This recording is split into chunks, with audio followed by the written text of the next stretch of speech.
سبحان اللہ، ماشاء اللہ ماشاء اللہ.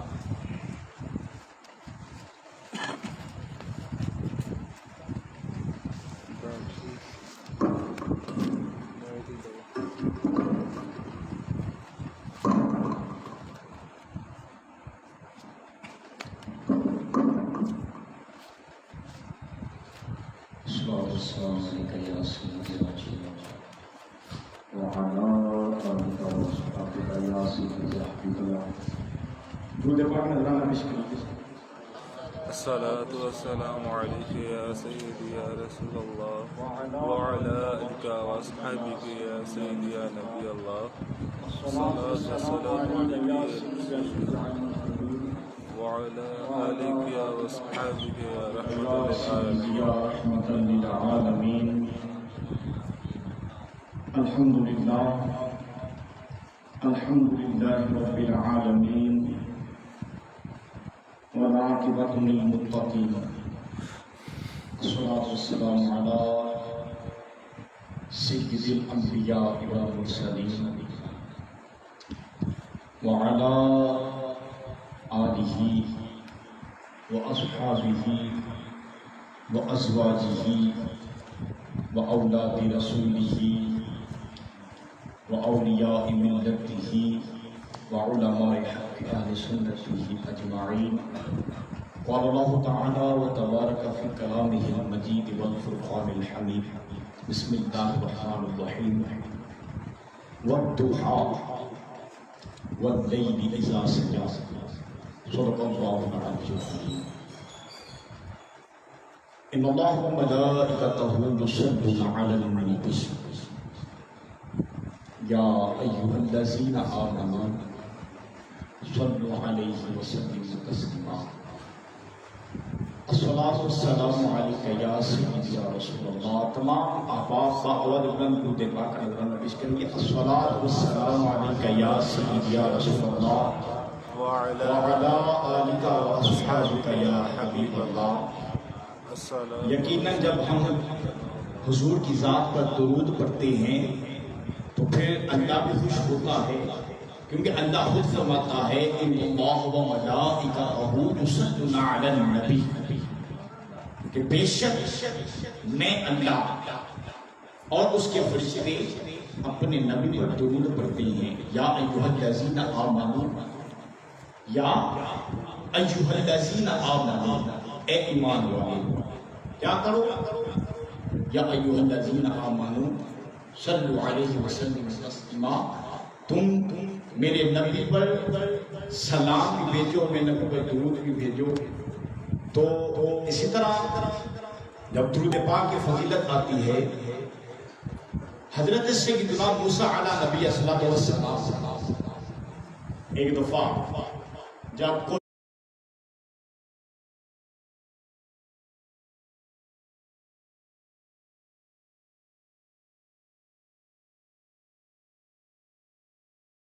کوئی طور پر اللہ سے کلام کرنے کے لیے گئے نا، جب اللہ سے کلام کرنے کے لیے گئے تو اللہ رب العزت نے ارشاد فرمایا کہ اے موسیٰ، میں ابھی تم سے کوئی کلام نہیں کروں گا، میں ایک ضروری کام تمہارے ذمہ سونپ رہا ہوں، تمہاری ایک ڈیوٹی لگا رہا ہوں. پہلے وہ ڈیوٹی کر گیا، پھر میں تم سے کلام کروں گا. سبحان اللہ. حضرت موسیٰ علیہ نبی صلی اللہ علیہ وسلم نے فرمایا کہ مولا وہ کام کون سا ہے؟ فرمایا کہ اے موسیٰ، بنی اسرائیل کی بستی میں ایک شخص ہے جو مر گیا ہے اور لوگوں نے اسے اٹھا کر کچرے کے ڈھیر پہ پھینک دیا ہے. اے موسیٰ، وہ بندہ میرا دوست ہے، میرا یار ہے، اپنا بھی چاہیے. حضرت موسیٰ علیہ السلام اللہ نے فرمایا کہ موسیٰ، وہ بندہ میرا یار ہے، تے جا کے اس بندے نے اٹھا، اس بندے دا کفن دفن کا انتظام کر کے انہوں دفنا. حضرت موسیٰ علیہ نبی صلی اللہ علیہ وسلم اللہ کا حکم مانتے ہوئے جب اس بستی میں پہنچے، بنی اسرائیل کی بستی میں پہنچے، حضرت موسیٰ علیہ السلام جب اس شخص کو دیکھا اس کو وہاں سے اٹھانے لگے تو اس بستی کے پگ بن بندے چودھری بندے، اس طرح ہر پنڈ میں چودھری موجود ہوندے نے، تو اس بستی کے چودھری بندے پگ بن بندے دانا بندے اکٹھے ہو گئے، کہنے لگے اے موسیٰ اس کو نہ اٹھاؤ، بندہ بڑا گناہگار ہے، بڑا خطا کار ہے، تو اس بندے نہ اٹھا۔ حضرت موسیٰ علیہ السلام نے اللہ نے بارگاہ میں عرض کی کہ مولا یہ سارے بندے کہندے یہ بندہ بڑا گناہگار ہے، بڑا سیاہکار ہے، پر مولا تو کہنا میرا یار ہے، مولا تو کہنا میرا یار ہے۔ اللہ رب العزت نے ارشاد فرمایا کہ اے موسیٰ میں تیری ڈیوٹی تیرے ذمے لگائی ہے، پہلے وہ ڈیوٹی کر کے آ پھر تم میں تو جواب دیا گا۔ حضرت سیدنا موسیٰ علیہ السلام آپ نے اس شخص کو اٹھایا، اس کو غسل دیا، پھر اس کو دفنایا۔ جب اس کو دفنا دیا اللہ کی بارگاہ میں آئے، عرض کی کہ مولا اب تو بتا، یہ سارے بندے کہہ رہے ہیں یہ بندہ بڑا گناہگار ہے، بڑا خطا کار ہے، پر مولا تو کہنے میرا یار ہے، مولا اتنی وجہ کی ہے۔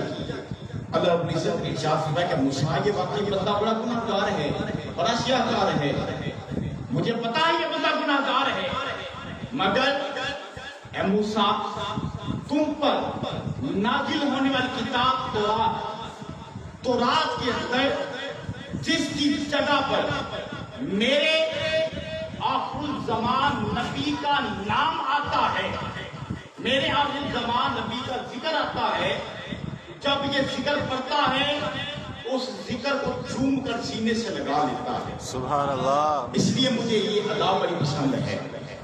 تو ہمیں بھی چاہیے کہ ہم بھی حضور پر کثرت کے ساتھ درود پڑھیں، پڑھیے الصلاۃ والسلام علیک یا سیدی یا رسول اللہ وعلی آلک واصحابک یا سیدی یا حبیب اللہ۔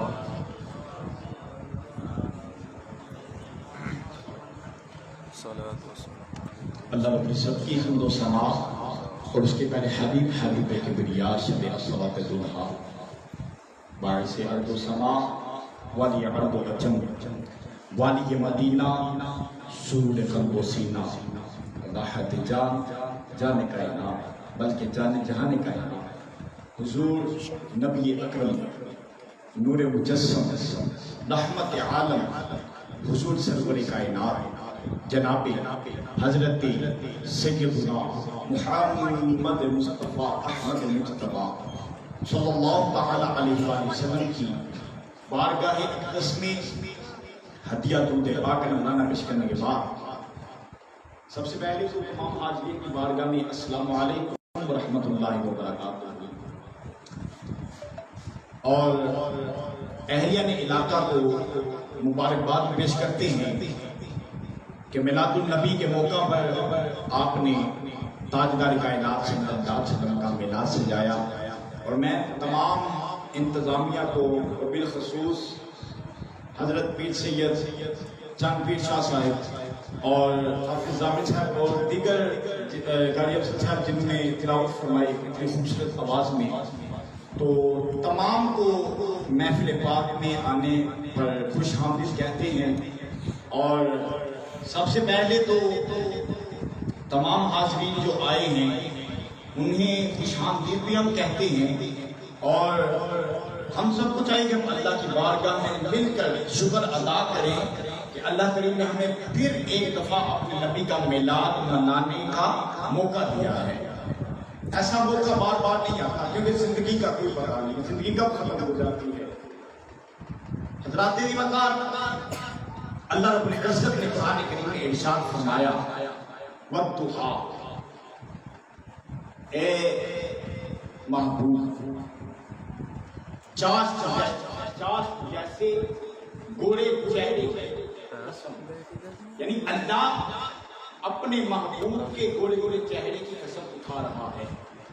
صرف یہی نہیں، کبھی اللہ اپنے محبوب کے والضحیٰ کے مہرے کی قسم اٹھاتا ہے، کبھی اللہ اپنے محبوب کے مازاغ والی اکھیوں کی قسم اٹھاتا ہے، کبھی کبھی اللہ اپنے محبوب کے ہاتھوں کی قسم اٹھاتا ہے، کبھی اللہ نبی کے سینے مبارک کی قسم کھاتا ہے، کبھی اللہ اپنے محبوب کے یوحا والے لفظ کی قسم کھاتا ہے، کبھی جب میرے محبوب مدینہ کی گلیوں میں چلتے ہیں تو اللہ فرماتا ہے القدم اذا ہوا، کبھی اللہ حضور کے چلنے کی قسم اٹھاتا ہے۔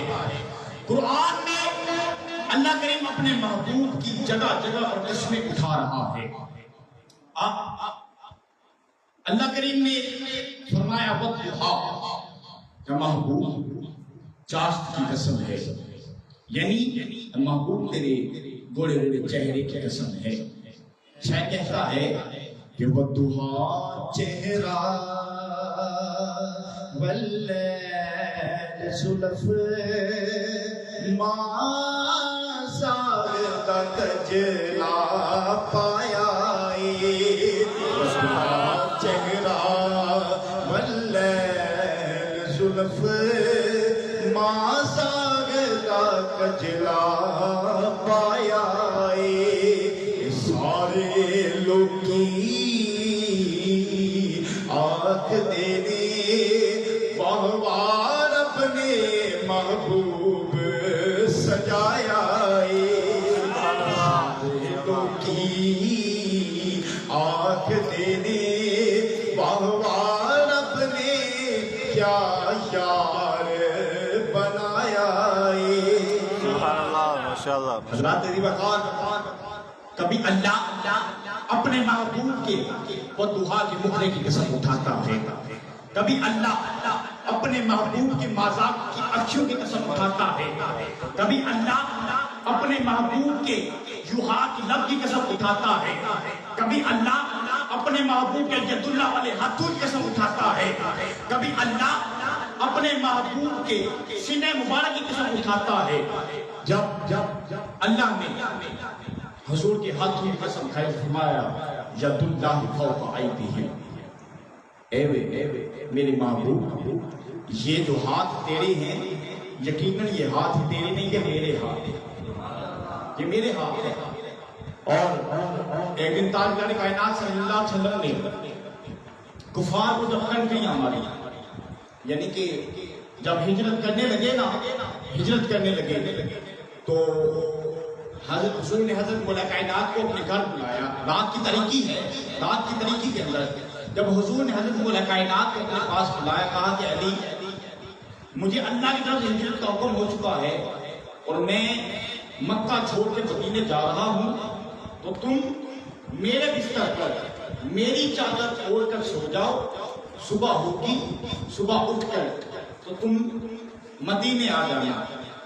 اب حضرت مولا کائنات سو گئے۔ سوال پیدا ہوتا ہے جب حضرت مولا کائنات سو گئے، ان کفار نے حضور کے گھر کا محاصرہ کر لیا تھا، چاروں طرف سے انہوں نے گھیر رکھا تھا، اگر وہ چاہتے تو حملہ کر سکتے تھے، مگر حضور نے فرمایا تھا اے علی صبح اٹھنا، صبح اٹھ کر لوگوں کی امامتیں واپس کر کے مدینے آ جانا۔ علی کو پتا تھا میرے محبوب نے فرمایا ہے کہ اے علی صبح اٹھ کر تم مدینے آ جانا۔ جب حضور نے فرما دیا ہے تو پھر علی کو نقصان کون پہنچا سکتا تھا؟ تو جب حضور چلنے لگے تو دیکھا کہ کفار مکہ نے حضور کے گھر کا محاصرہ کر رکھا ہے، تو حضور نے کنکری اٹھائی، بعض روایات میں مٹھی پر مٹی اٹھائی، سورہ یاسین پڑھتے ان کی آنکھ میں پھونک دی۔ جب وہ مٹی پھینکی تو اللہ فرماتا ہے ید اللہ فوق ایدیہم کہ اے میرے محبوب یہ جو آپ نے ان کو کنکریاں ماری ہیں یہ آپ نے نہیں ماری ہے، میں نے خدا نے ماری ہے، یہ میں نے ماری ہے۔ حضرات دی وقار جگہ جگہ پر اللہ اپنے محبوب کی قسم اٹھا رہا ہے، اور قرآن میں 4 مرتبہ صرف اللہ نے اپنے محبوب کا نام لیا ہے، صرف 4 مرتبہ۔ ان کا فرماتا ہے ما کان محمد ابا احد من الرجال ولکن رسول اللہ خاتم النبیین۔ دوسری جگہ فرماتا ہے محمد رسول اللہ والذین معه اشداء علی الکفار۔ یعنی 4 مقامات ایسے ہیں جہاں پر اللہ نے اپنے محبوب کا نام لے کر حضور کے مخاطب ہوا، لیکن باقی مقامات پر کہیں اللہ اپنے محبوب کو رؤوف رحیم پکار رہا ہے، کہیں اللہ اپنے محبوب کو حسیب کہہ رہا ہے، کہیں اللہ اپنے محبوب کو جو ہے وہ صفات سے، جو صفاتی نام ہے حضور کے، ان سے پکار رہا ہے، کہیں اللہ فرماتا ہے رحمت للعالمین، کہیں اللہ فرماتا ہے وما ارسلناک الا رحمت للعالمین، کہ اے محبوب ہم نے آپ کو تمام جہانوں کے لیے رحمت بنا کے بھیجا ہے۔ آپ جو میں نے آپ کے سامنے سورہ مبارک پڑھی وَالضُّحَىٰ، یہ نازل کب ہوئی؟ جب حضور نے اعلان نبوت فرمایا تو حضور پر جب وحی آنے لگی تو کفار کو پتا تھا کہ جو محمد ہے اس پر وحی آتی ہے، لیکن ایک دفعہ ایسا ہوا کہ 40 دن جو ہے وہ حضور پر وحی نہیں آئی۔ جب 40 دن حضور پر وحی نہیں آئی تو جو کفار تھے انہوں نے تانے دینے شروع کر، کفار کہنے لگے کہ محمد ہمیں لگتا ہے کہ تمہارا اللہ تم سے ناراض ہو گیا ہے۔ انہوں نے یہ باتیں کرنی شروع کر دی۔ جب انہوں نے یہ باتیں کرنی شروع کی تو یہاں تک کہ وہ اتنے غلو کر گئے کہ انہوں نے حضور کو برا بھلا کہنا شروع کر دیا، انہوں نے حضور کو برا بھلا کہنا شروع کر دیا۔ اور مکہ کے اندر ایک خاتون ہے، اس نے جو ابو لہب کی بیوی ہے، اور ابو لہب کون ہے؟ جس نے محبوب کو کہا تھا کہ اے محمد تیرے ہاتھ ٹوٹ گئے، مار اللہ، اللہ فرماتا ہے تبت یدا ابی لہب، مطلب ابو لہب تیرے دونوں ہاتھ ٹوٹ گئے، کہ تو نے میرے محبوب کو کہا ہے کہ ابو لہب تیرے دونوں ہاتھ ٹوٹ گئے۔ تو سورۃ لہب کے اندر اس کا ابو لہب کا بھی ذکر ہے، اور اس کا سگا چچا ہے اس کا بھی ذکر ہے، اور اس کی بیوی کا ذکر بھی ہے۔ تو ابو لہب کی بیوی نے حضور کو تانا دیا کہ معاذ اللہ، اس نے کہا کہ تمہارا اللہ تم سے ناراض ہو گیا ہے، اب نہیں تم پر تو کلام آتا، لگتا ہے تمہارا اللہ تم سے ناراض ہو گیا ہے۔ اللہ کریم نے قرآن کریم میں ارشاد فرمایا کہ ما ودعک ربک وما قلی، اے محبوب ہم آپ سے بڑے راضی ہیں، آپ پریشان نہ ہوئیے، ہم آپ سے بڑے راضی ہیں۔ حضرات وقار تو لوگوں نے تانے دینے شروع کر دیے۔ اب جب حضور کو لوگوں نے تانے دینے شروع کیے نا، اب یہ آیت کریمہ نازل کب ہوئی؟ جب لوگوں نے تانے دیے تو حضور مصلی پر تشریف لے آئے، حضور نے نوافل جو ہے وہ نیت لے، تو تاجدار کائنات صلی اللہ علیہ وآلہ وسلم نے حضور سجدے میں گئے تو حضور زارو کتاب ہوتے ہیں، جب حضور سجدے میں گئے تو عالم کیا ہے، جو حضور صلی اللہ علیہ وسلم نے دستار مبارک پہن رکھی تھی وہ اتر گئی۔ یعنی کہ آج ہم گھروں میں شیمپو استعمال کرتے ہیں، کوئی سنسلک استعمال کرتا ہے، کوئی ہینڈ اینڈ شولڈر استعمال کرتا ہے، دیگر شیمپو ہم استعمال کرتے ہیں تو ہمارے بال سلکی ہو جاتے ہیں، تو اگر ہم کوئی بھی ٹوپی پہنے تو وہ اتر جاتی ہے۔ حضور نے جو دستار پہنی ہوئی تھی، میرے محبوب نے شیمپو کوئی نہیں لگایا، کیونکہ اللہ نے میرے محبوب کو جنت میں کوثر کے پانی سے نہلا کر بھیجا تھا، غسل دے کر بھیجا تھا۔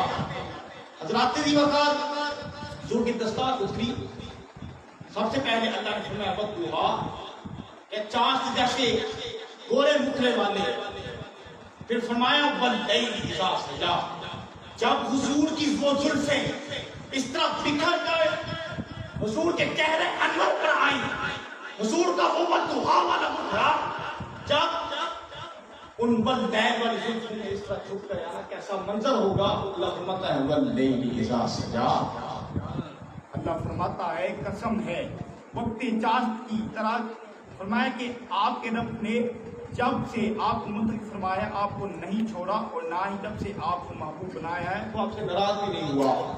تو فرمایا کہ وَاللَّيْلِ إِذَا سَجَىٰ، اور آپ کی پیاری پیاری زلفوں کی قسم ہے۔ تو تاجدار انبیاء صلی اللہ علیہ وسلم کو اللہ تسلی دے رہا ہے۔ تو جب لوگوں نے کہا کہ لگتا ہے تمہارا رب تم سے ناراض ہو گیا ہے، تو اللہ نے تسلی دی، فرمایا کہ محبوب آپ ناراض مت ہو، میں آپ کو تسلی دیتا ہوں، میں آپ سے ناراض نہیں ہوا۔ تو جب اللہ جو ہے وہ تسلی دے رہا ہے تو لوگوں نے تو باتیں کرنی تھی۔ آپ لوگ تو جب بھی حضور کو پیغام دیتے تو وہ لوگ کہتے، کبھی لوگوں نے مطالبہ کیا کہ چاند کے 2 ٹکڑے کر کے دکھاؤ، جب چاند کے 2 ٹکڑے کر کے دکھائے تو لوگوں نے کہا کہ معذرت یہ جادوگر ہے، یہ کاہن ہے۔ کبھی لوگوں نے کوئی بات کی، کبھی لوگوں نے کوئی بات کی۔ آپ جب تاجدار کائنات سے تو لوگوں نے تانے دینے شروع کر دیے۔ محبوب اللہ فرماتا ہے کہ محبوب میں آپ سے ناراض نہیں ہوا، میں آپ سے بڑا راضی ہوں۔ آپ یہ نہ سمجھے کہ اللہ آپ سے ناراض ہے۔ حضرات وقار لوگوں نے کہا کہ یہ جادوگر ہے۔ جب تاجدار کائنات سے معراج پہ گئے نا، اللہ فرماتا ہے سبحان الذی اسری بعبدہ لیلا من المسجد الحرام الی المسجد الاقصی۔ اللہ کریم فرماتا ہے کہ پاک ہے وہ ذات، پاک ہے وہ ذات جو لے گئی۔ اللہ یہ نہیں فرماتا کہ میرا محبوب میرے پاس آیا، اللہ یہ نہیں، اللہ فرماتا ہے کہ پاک ہے وہ ذات کہ جو لے گئی اپنے محبوب کو۔ سبحان الذی اسری بعبدہ لیلا من المسجد الحرام الی المسجد الاقصی۔ جو پاک ہے وہ ذات جو اپنے محبوب کو مسجد حرام سے مسجد اقصی لے گئی۔ تو ایک دن ابو جہل حضرت ابو بکر صدیق سے ملا، کیونکہ حضور نے یہ نہیں فرمایا کہ میں گیا اللہ کی طرف۔ حضور نے فرمایا لوگوں مجھے اللہ لے گیا، مجھے اللہ لے گیا۔ تو ایک دن ابو جہل حضرت ابو بکر صدیق کو ملا، کہنے لگا کہ ابو بکر اگر میں تم سے یہ کہوں کہ کوئی شخص مسجد حرام سے نکلا ہے ایک رات کے اندر وہ مسجد حرام سے نکلا ہے اور ایک رات میں وہ مسجد اقصی پہنچ گیا ہے، تو کیا یہ بات مان لو گے؟ کیونکہ تقریباً کچھ عرصہ لگتا ہے، کچھ دن لگتے ہیں مسجد حرام سے مسجد اقصی پہنچنے تک۔ تو آپ نے فرمایا میری یہ بات بالکل ماننے میں نہیں آتی۔ تو ابو جہل کہنے لگا تیرا محبوب ہی تو کہتا ہے کہ میں ایک رات کے اندر مسجد حرام سے مسجد اقصی گیا اور اللہ مجھے لے گیا۔ حضرت ابو بکر نے فرمایا کہ واقعی میرے محبوب نے کہا ہے، واقعی میرے محبوب نے کہا ہے، کہا ہاں تیرے محبوب نے تو کہا ہے۔ میں اگر میرے محبوب نے کہا ہے تو پھر سچ کہا ہے، اگر میرے محبوب نے کہا ہے تو سچ کہا ہے۔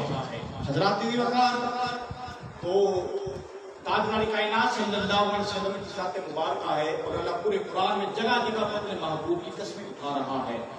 اب یہ اعلان ہے، اللہ کریم نے فرمایا قل بفضل اللہ وبرحمتہ فبذلک فلیفرحوا۔ اے محبوب کہہ دیجئے جب اللہ کی رحمت ہو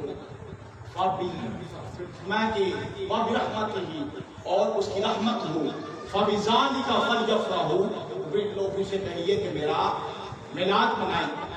اب لوگ سوال کرتے ہیں کیا صحابہ نے میلاد منایا؟ میں سب سے بڑی دلیل دیکھنے لگا ہوں۔ عزیزان گرامی میرے آقا کریم صلی اللہ علیہ وسلم کے غلاموں، جب تاجدار کائنات صلی اللہ علیہ وسلم مکہ پاک سے ہجرت فرما کر مدینہ گئے، حضرت سیدنا ابو بکر صدیق رضی اللہ تعالی عنہ بھی ساتھ ہیں۔ مدینہ والوں نے استقبال کیا، میرے آقا کا استقبال کیا، سارے لوگ بازاروں میں آ گئے۔ حضرات دیوکار چھوٹی چھوٹی بچیاں ہیں جو طلع البدر علینا من ثنیۃ الوداع کے نغمے گاتی ہیں، بنو نجار کی بچیاں ہیں، ساتھ کہتی ہیں ہم ہیں بچیاں بنو نجار کے اعلیٰ گھرانے کی، خوشی ہے آمنہ کے لال کے تشریف لانے کی، خوشی ہے آمنہ کے لال کے تشریف لانے کی۔ حضرات دیوکار میرے آقا صلی اللہ علیہ وسلم نے جب مدینہ پاک میں آئے، لوگ نے والیانہ استقبال کیا۔ حضرات لوگ کہتے ہیں کیا اولیاء اللہ نے میلاد کیا؟ میں آپ کی بات کر کے اجازت چاہوں گا۔ حضرت غوث اعظم رضی اللہ تعالی عنہ بغداد شریف کے اندر ایک جگہ پر بہت بڑا جلسہ منعقد ہوا، تو لوگوں نے حضرت غوث اعظم رضی اللہ تعالی عنہ کو خطاب کے لیے دعوت دی اور میرے صدارت دعوت دیا۔ حضرت غوث اعظم رضی اللہ تعالی عنہ کے لوگ چاہنے والے تھے، ایک گھر کے اندر 2 ماں بیٹیاں ہیں، تو انہوں نے جب سنا کہ بغداد کے اندر فلان جگہ پر پیران پیر حضرت غوث عالم رضی اللہ تعالی عنہ جو ہے وہ آ رہے ہیں، تو ہم بھی جائیں گے، ان کی گفتگو بھی سنیں گے اور ان کی زیارت بھی کریں گے، کیونکہ پیران پیر ہیں۔ تو انہوں نے جب ارادہ کیا، وہ گئیں، جب میلاد کا وقت ہوا وہ وہاں پہنچی تو انہوں نے اندر داخل نہ ہونے دیا۔ انہوں نے کہا کہ یہ امیروں کی محفل ہے، جس میں آتے امیرانی محفل ہے، کیونکہ چاہیے تو یہ تھا کہ لوگوں کو مسجد میں آنا، لیکن لوگ نہیں آئے، میلاد تھا لوگوں کو آنا چاہیے تھا۔ تو وہاں پر انہوں نے ان ماں بیٹیوں کو اندر داخل کیا پنڈال کے اندر۔ انہوں نے کہا کہ پاس دکھاؤ، پاس دکھا کر پھر تمہیں اندر داخل ہونے دیں گے، تمہیں ایسے نہیں داخل ہونے دیں گے۔ انہوں نے کہا کہ ہم عاشقان رسول ہیں، ہم حضرت غوث اعظم سے عقیدت رکھنے والے ہیں، محبت رکھنے والے ہیں، ہمیں اندر داخل ہونے دیا جائے۔ مگر انہوں نے نہ جانے دیا۔ اب دونوں ماں بیٹیاں روتی روتی گھر آ گئی۔ بیٹی کہنے لگی کہ اماں تو پھر کیا ہوا، لوگوں نے اگر ہمیں داخل نہیں ہونے دیا تو ہم یوں کرتے ہیں، ہم گھر بیٹھ کر ہی نبی کا میلاد منا لیتے ہیں، سبحان اللہ، ہم گھر بیٹھ کر نبی کا میلاد منا لیتے ہیں۔ بیٹی کہنے لگی اماں میں تلاوت کرتی ہوں، تم نعت پڑھنا، پھر ہم نبی پر درود پڑھیں گے۔ اب دونوں ماں بیٹیاں گھر بیٹھ کر تلاوت کرتی ہیں، نعت پڑھتی ہیں، درود پاک کا نذرانہ پیش کرتی ہیں۔ اب جلسے کا ٹائم مقرر ہوا، جب حضرت غوث عالم رضی اللہ تعالی عنہ آپ کا ٹائم تھا وہاں پر جانے کا جلسے میں، لیکن آپ وہاں پر نہیں گئے کیونکہ آنکھ والے تھے۔ ادھر ماں بیٹیاں پریشان ہیں، ان کا دل کرتا تھا کہ ہم زیارت بھی کریں اور گفتگو بھی سنیں پیران پیر کی، مگر ان کا وہ جو ارادہ تھا وہ اللہ کی بارگاہ میں قبول نہ ہو سکا، کیونکہ ہر چیز میں کوئی نہ کوئی اللہ کی حکمت ہوتی ہے۔ تو حکمت کیا تھی؟ تھوڑی دیر کے بعد رات کی تاریکی ہے، رات کی تاریکی کے اندر دونوں ماں بیٹیاں درود پڑھ رہی ہیں، تھوڑی دیر کے بعد دروازے پہ آواز آتی ہے، جا کے دروازہ کھولا، دیکھا کہ سامنے حضرت غوث اعظم کھڑے ہیں، سامنے حضرت غوث اعظم کھڑے ہیں۔ پوچھا، رونے لگی، کہا حضرت آپ نے تو وہاں جلسے پر جانا تھا، وہاں پر آپ کو مدعو کیا گیا تھا، دعوت دی گئی تھی، مگر آپ یہاں؟ تو حضرت غوث اعظم نے فرمایا، میرے حضور نے فرمایا ہے، جب لوگ غریبوں کو چلاتے تھے، چھڑاتے تھے، غریب روتے تھے، حضور فرمایا کرتے تھے کہ غلاموں تم رو نہ، میں دنیا میں صرف امیروں کے لیے نہیں آیا، میں یہاں غریبوں کے لیے بھی آیا ہوں۔ سبحان اللہ، تو حضور غوث اعظم نے فرمایا کہ میں مصطفیٰ کا غلام ہوں، تو میں صرف امیروں کے لیے آیا ہوں۔ خواب میں حضور کی زیارت کی، میں کہ قادر تیرا اس پنڈال میں جانا ضروری نہیں، جہاں ایک گھر کے اندر لوگ اللہ اور اللہ کا رسول یعنی میرا ذکر کر رہے ہیں اور تجھے دیکھنے کے منتظر ہیں، تو وہاں جانے سے بہتر ہے کہ تو وہاں جا جہاں تجھے جانے کا حکم دے رہا ہوں۔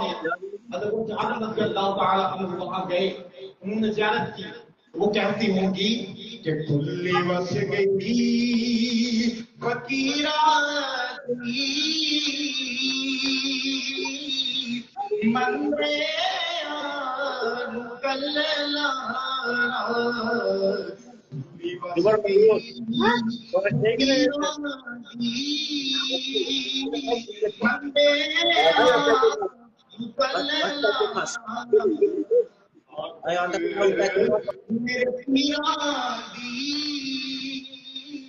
مندے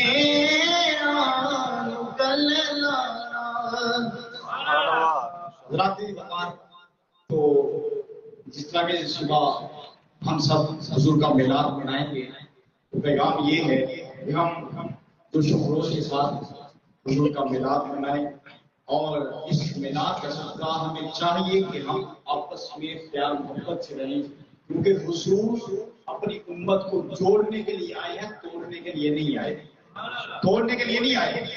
آج تو یہ امت 72-73 فرقوں میں بٹ گئی، یہ امت پارا پارا ہو گئی، لیکن حضور نے فرمایا کہ میں تو اس امت کو جوڑنے کے لیے آیا ہوں۔ حضرات سے کہا اللہ کو بتایا وہ کذالک جعلنا وکذالک جعلنا امۃ وسطا، کہ میں نے اس امت کو امت وسط بنایا ہے، میں نے اس امت کو ایک امت بنایا ہے، مگر آج کی امت سیرا ریزہ ریزہ ہو گئی، پارا پارا ہو گئی. تو دعائیں کریں اللہ کریم حضور کے اس میلاد کا صدقہ ہم سب کو آپس میں محبت سے پیار سے رہنے کی توفیق عطا فرمائے. اور جس طرح کا میلاد ہے تو جس طرح کے اکثر رستے بند کرتے ہیں تو کبھی کبھی ناگزیر ایسے حالات ہوتے ہیں، کبھی کوئی مریض جن کو ایمبولینس پر آ جاتی ہے تو آپ رستے سے جا رہے ہوں یا جو لوگ جانا چاہتے ہیں وہ رستہ دیجیے، کیونکہ میلاد ہمیں یہ درس دیتا ہے کہ ہم رستے بند کر کے لوگوں کو تنگ کریں. ہمیں چاہیے کہ ہم جو ہے وہ ان کے لیے آسانی پیدا کریں. میلاد اس چیز کا درس دیتا ہے. اللہ کریم ہم سب کو جوش و خروش کے ساتھ میلاد منانے کی توفیق عطا فرمائے. اللہ کریم جو اس پر آج پہ عمل کی توفیق عطا فرمائے. اللہ کریم ہم سب کو جو ہے واپس پیار کرنے کی توفیق عطا فرمائے. وما علیک الا البلاغ.